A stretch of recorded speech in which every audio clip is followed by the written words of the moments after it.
Loss comes in many forms, and usually in unexpected ways. It can be devastating, leaving you facing an uphill struggle to go on with life without someone you thought would always be there. But life does go on, and even in the deepest despair, we can find hope. Welcome to Grief Relief with your hosts, Drs. Gloria and Heidi Horsley, brought to you by the Open to Hope Foundation, helping people find hope after loss. And now here's Dr. Gloria and Dr. Heidi. Well, I'm Dr. Gloria Horsley with my co-host, Dr. Heidi Horsley. Well, Heidi, we've got a great show today, and it's on the emotions of grief. Really an important topic. I'm very excited about this, and I'm thrilled about our guests, who we've known for many years. Yeah, we have some wonderful guests. We have Darcie Sims coming on from the Grief Institute. Well, we'll have to ask her exactly what the name of it is, but she does workshops and teaches people all over the world, and I know you've worked with her in TAPS, the Tragedy Assistance Program, and we just were with her at Bereaved Parents USA, and with her at the Compassionate Friends a few weeks ago. Yeah, Darcie has probably spoken to more professionals and people that are grieving than anyone I know. I have seen her in many, many different places, and like you said, she works very closely with TAPS and has done it for almost 20 years, does a lot of their trainings. She's military herself, so she really understands the uniqueness of a military loss. We just saw her at Bereaved Parents. She is an amazing keynote speaker and a genuine person, and she talks the talk and she walks the walk. And she's also a mom of Big A. Yes, which is her most important title. Right. Absolutely. Her son died of a brain tumor many years ago, and she's willing to share her information with the world, which is such a great thing. And then we've got Dr. Bob Bauer coming on. Yeah, Dr. Bob, yes, our resident academic, and he teaches at Highline Community College in Washington State. And again, he's a wonderful person and speaks a lot at bereavement conferences, and he teaches students. And you know, one of the neat things about Bob is he has done a video. I love this. And it's called Men in Grief, 20 Years Later. And what he did was he interviewed, how many men? 8 men. Originally 8.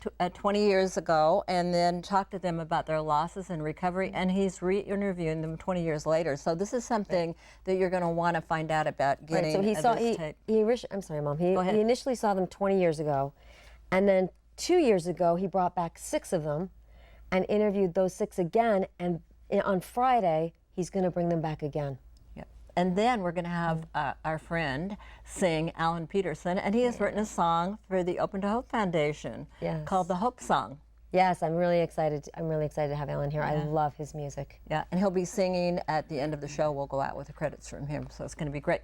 Well, let's get started and talk to Darcie. Welcome to the show, Darcie. Darcie, Dr. Darcie. It's always so much fun to have you on the show, and it is. You're just a fountain of wisdom for us always. Oh, well, I'm not sure I'm a fountain, or much of it is wisdom. Thank you, by the way, for all those credits. I'm not sure I've earned any of them, but my proudest one is to be Big A's mom. Absolutely. We love hearing you talk about it and being so sincere and from the heart. Well, let's talk about the emotions of grief and what's going on with grief and loss. You know, we hear about the Kubler-Ross stages, anger, denial, depression, acceptance, and that kind of thing. Does everybody go through stages, and what's your thought on grief? Well, certainly Dr. Elizabeth Kubler-Ross gave us the very first language. We're a very death-denying culture, and so when she came and did her research, she researched the dying. But she gave us the first language to use. She did not research, however, those of us who are left behind after our loved one has died. So we've had to get a new language and a new thought process. But I'm really glad to be here today to talk about the emotions of grief. Yeah, and I know you've got some tips that we're going to look at and talk about. Maybe we could see those and talk about those for a minute. Some of the tips I know, one is to be aware of your feelings. And this, I think, is really very hard for people. Someone will say, I don't feel good. I don't feel good today. Just to become aware, first of all, that something is different in your body, that something is different in your emotional makeup today, and then to become ability to acknowledge that, to say it out loud. Somebody says, I don't feel good. Well, that's way too general. I don't know how to deal with, I don't feel good. So let's be specific. Are you angry today? Are you frustrated? Are you lonely? Are you depressed? Are you scared? Once we can get a specific emotion in mind, then we can move to the next one, which is create an action plan. But if I really wasn't sure whether I was lonely or scared or guilty, my action plan might not match the emotion that I'm really having. So your first task is just to get familiar with yourself. Which makes sense. And also, sometimes you can feel sick, and that can be part of your grief response. And people don't realize that that is often because you're grieving. Very much so. Grief is, I knew in my grief that it would be emotional. I knew it would be psychological. No one told me that those emotions could turn into physical feelings as well, and you do. You sometimes feel sick to your stomach, or you can't eat, or you can't sleep. You have nightmares. You begin to have all kinds of strange thoughts. That's all a natural part of the grieving process. You know, when my son Scott was killed, there were his cousin was killed with him, and so there was my husband and I and his parents, and we all lost 5 pounds in 3 days. And you know, I think that was that adrenaline hormone rush, and people don't realize what a shock it is to have. And people say, well, you know, they knew that he was going to die, or what, for years, for kids that have cancer. But when or family members that have cancer, but when it actually happens to you and they say they're dead, it's a whole new world. It's a shock, no matter how it comes. It is, Gloria. Our son died of a malignant brain tumor, so we had time to get ready. But the head can get ready. The heart can't. So the distance between the head and the heart are huge. So every death is sudden and unexpected. And it is that shock factor that pulls you in and goes, ah! And we're not quite sure what to do. So I like to think that we become frozen, like a popsicle or an icicle, and we continue to function, but the feeling part of us, the emotional part of us, just goes away. You can be frozen for a couple of minutes or a year or two. You know, I just did a workshop on 25 years down the road, 2 years to 25. And one of the things people come up and say to me is, wow, I thought the first year was tough, the second year is even harder. And you know, Don't tell people. I know, but I've got the answer to it. And the answer is this: you are getting better and you're thawing out. And so you're able to cope, and it almost hurts more because your body is now allowing you to take in more information, but it's because you're improving and things are going better. And that's why I like to use the image of being frozen first, so we can talk about defrosting or thawing. And when you're frozen, you don't feel much at all. So really, the first year of grief, if we thought that was hard, you're right. By the second year, we are completely defrosted, and most people think we're over it, so all those support systems are gone too. So now that's when you are fully and completely into big time hurt. That's when the emotions start rolling in. And if we only knew that's a part of the natural process, maybe we could relax a little bit. It's not going to eliminate the pain, but it might eliminate some of the panic. And that's when reality sets in and you know that it's permanent. Well, let's introduce Dr. Bob Bauer, because Heidi and I love to have you and Bob together. Yes. So we want to spend some time after to interview you together about maybe a little bit about men and women's grief. But one of the things we wanted to talk to Bob a little bit is about the anger that can come for some people. And that's another issue to talk about with Bob, is whether the anger is for everyone. So let's talk to you in a few minutes again. And right now, we're going to see a roll-in with Dr. Bob on it, and we're going to see, it's about what we were telling you about this video, and about these men that were interviewed 20 years ago and are coming back to be interviewed again by him. And it's just a little teaser for you and a little snippet of what's going to come. So, and Darcie, we also have a book of yours, and please remind us when Dr. Bob comes in to get. I will. I'm not going to let him get away without it. All right, so let's see that roll in of the men after 20 years, and we're going to talk a little bit about anger.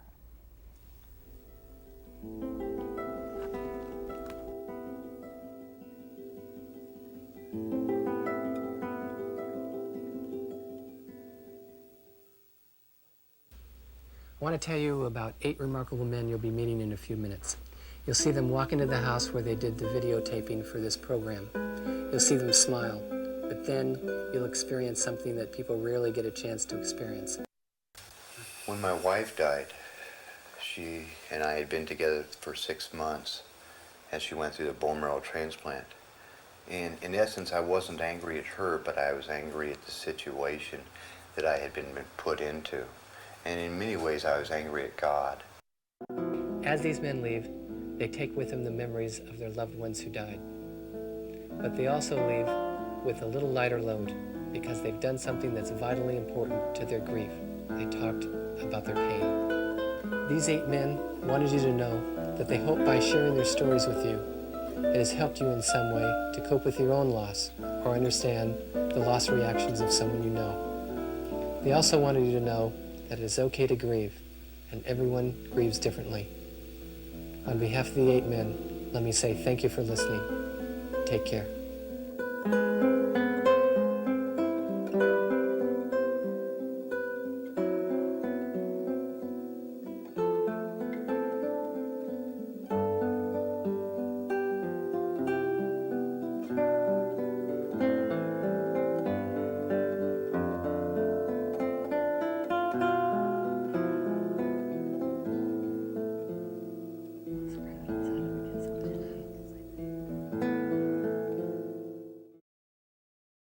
That's powerful. Absolutely. Let's go say hello to Dr. Bob. Dr. Bob, hey! That was great. That was awesome. Welcome to our show. Thank you. So great to have you on. Come and sit down by your friend Darcie. Hi, Dr. Bob. Hi, Darcie. After you, Dr. Bob. That's powerful. Yeah, Seeing very. these guys 20 years ago and then a follow-up 2 years ago. Yes. Really yeah. neat. And you're going to be seeing him again soon, right? Yes, next Friday they're going to see the debut of this 20-year later video. Some people have seen it already, but they haven't even seen it yet. So we're going to get together, have a little party, and have a debut of the whole show. All right. So they haven't seen it yet? No, haven't seen it. Fabulous. Well, before we get to men, and I want to talk a little bit about the emotion of anger, but I want to say, where do you get this DVD? They can email me at b_kbauer@yahoo.com. Okay, or you can go through Open to Hope and we'll track down Dr. Bob for you. Good, thanks. So talk to us about these emotions of grief. Yeah, well, the big one is anger. I just got through giving a workshop on anger at the Bereaved Parents of the USA conference, and there were, 45 or 50 people there, and one of the things that I promised them at the end of it was a certificate of anger, that it's okay to be angry. And that's really one of the first lessons that I wanted to give them is, it's okay to be angry, but it's what you do with it. And then the second part was, go ahead and be angry, but don't hurt yourself or don't hurt other people. And if people can keep those two things in mind, I think, because grief has so many complex emotions. I mean, we talked about some of those already, and but when anger comes out, it gets displaced on other people. You beat yourself up, and that's not okay. And I like that you're saying it's a legitimate emotion. Yes. Because so often when people are angry, people try to stop them and tell them it's not okay to be angry, and you Yes. shouldn't be angry, and etc. Yeah. So you're saying as long as you're not hurting yourself or someone else, it's okay to be angry. Yeah, years ago I read a book edited by Therese Rando, and I like one of the things she said is that anger is a natural response to being deprived of something desired. Go up to a little baby, 9-month-old, and take a bottle out of the kid's mouth. Suddenly you got an upset kid. The kid didn't have to learn that. It's a natural response. Go up to a 3-year-old and say, "This is my blanket." Pull it away, and the kid's upset. So it's a natural response, but it's it's what you do with it. And That's the key picture. however, anger can actually be very destructive for the physical system and, as you say, hurting other people, but you can also hurt yourself. You can have heart disease, Yes. you can have high blood pressure, diabetes, whatever, and not be taking care of yourself. So give us some tips, if I've got some anger, how I can deal with it, Yeah. I think the first one, especially with respect to grief, is to recognize your triggers. There are things out there that tick us off, especially related to grief.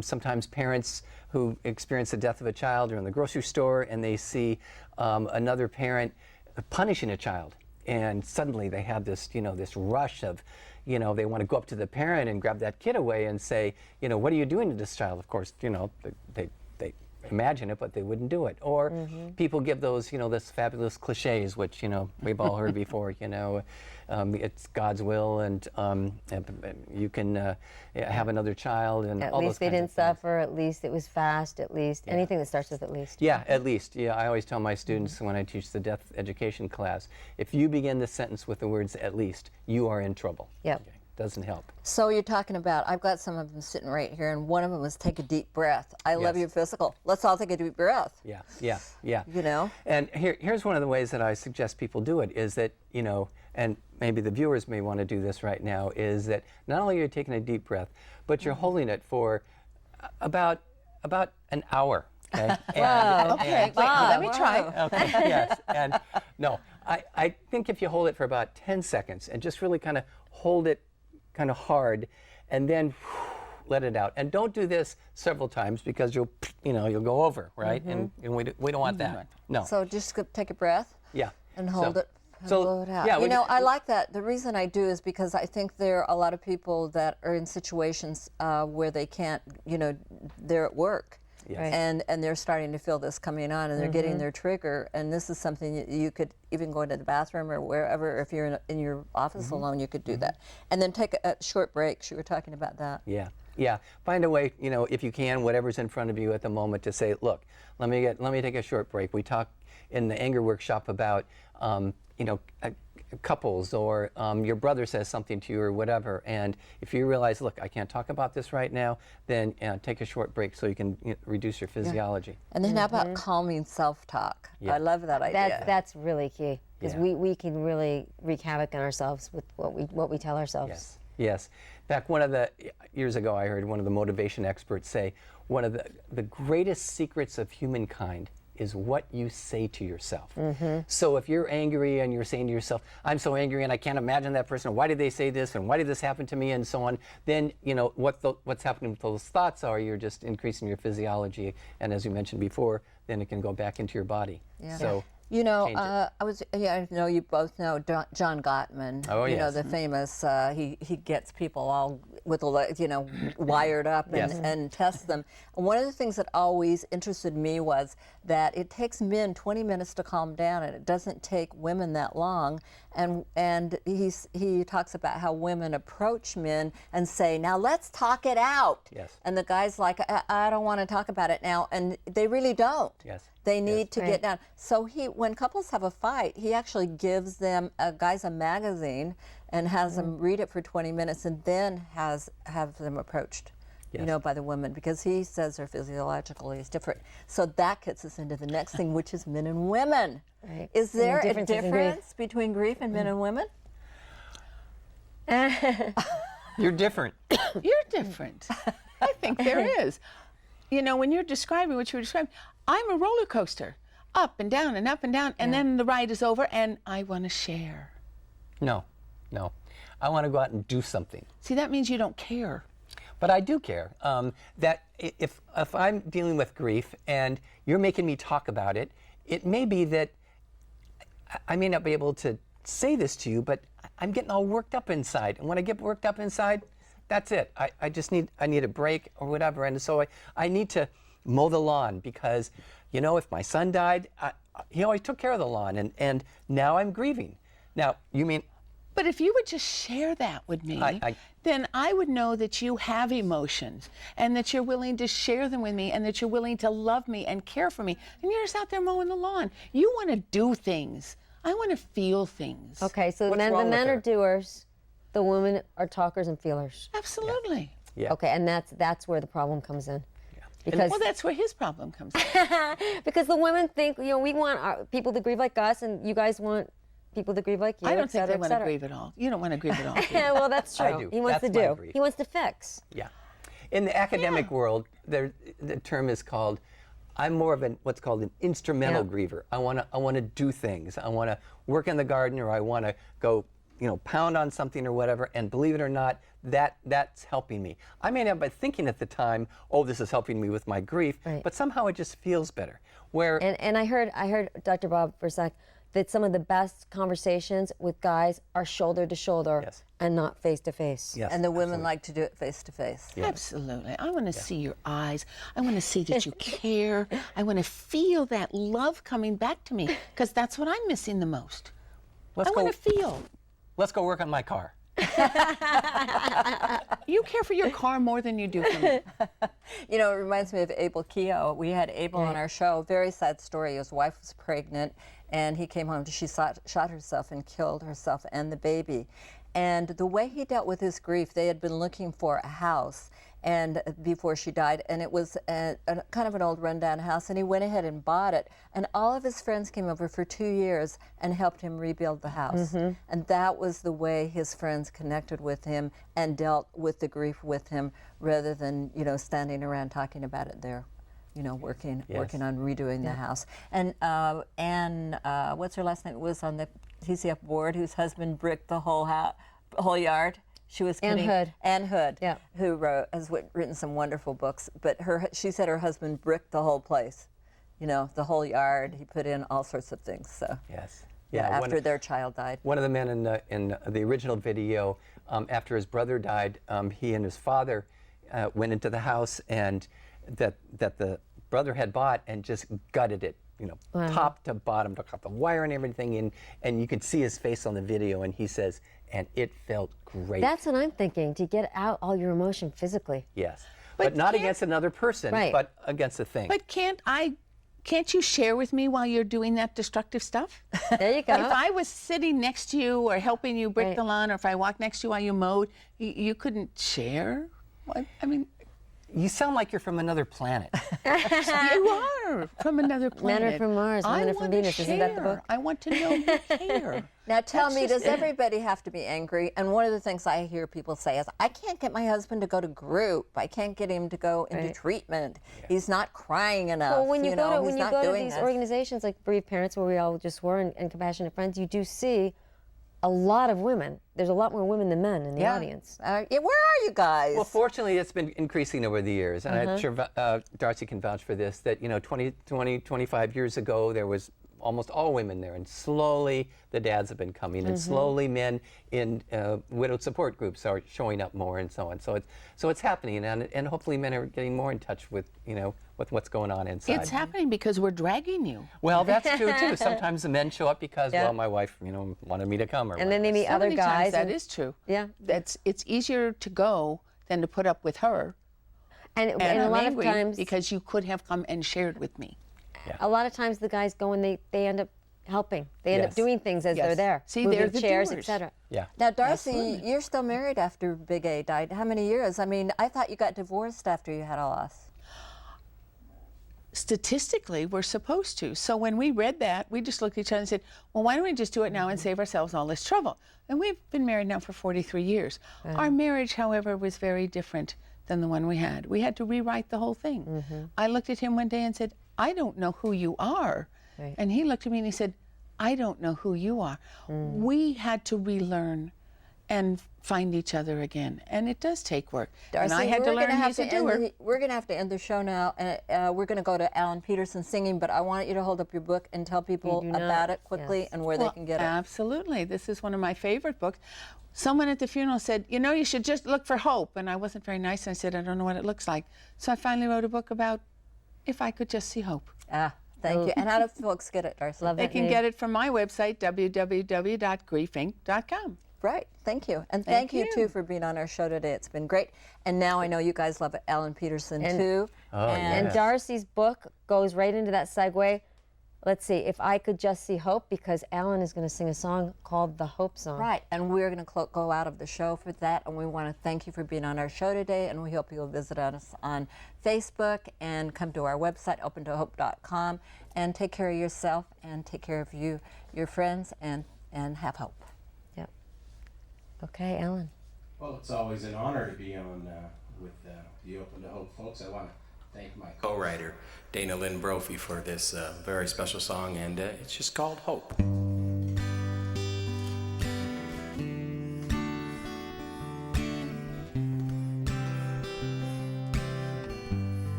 When the road you're on is dark as night and you're feeling on your own, it will shine a little light just to say you're not alone.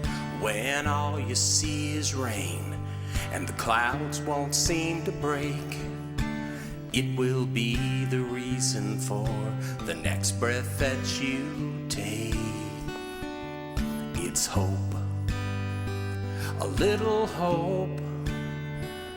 We all need it every now and then to keep our dreams afloat.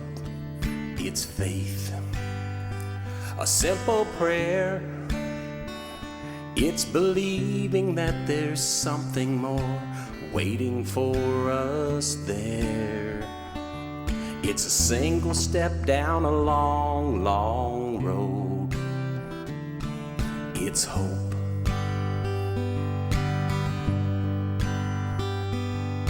Well, there's no storm it can't break through, no burden it won't bear. It always shows up just in time, and you can find it everywhere. In the kindness of a stranger, in the comfort of a friend. Hope always reminds us that love is without end. It's hope, a little hope. We all need it every now and then to keep our dreams afloat. It's faith, a simple prayer. It's believing that there's something more waiting for us there. It's a single step down a long, long road. It's hope.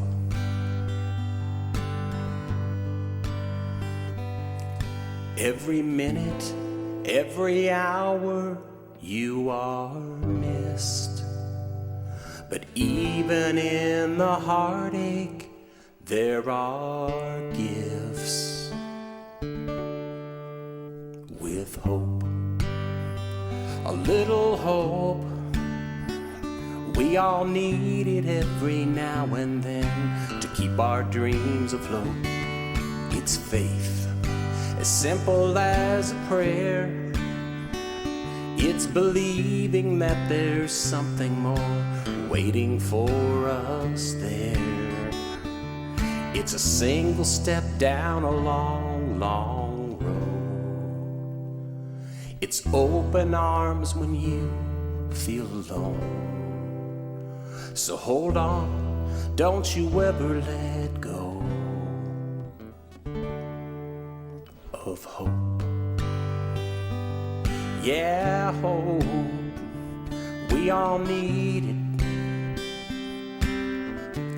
We all need a little hope. Yeah, yeah, we all need hope. We all need a little hope.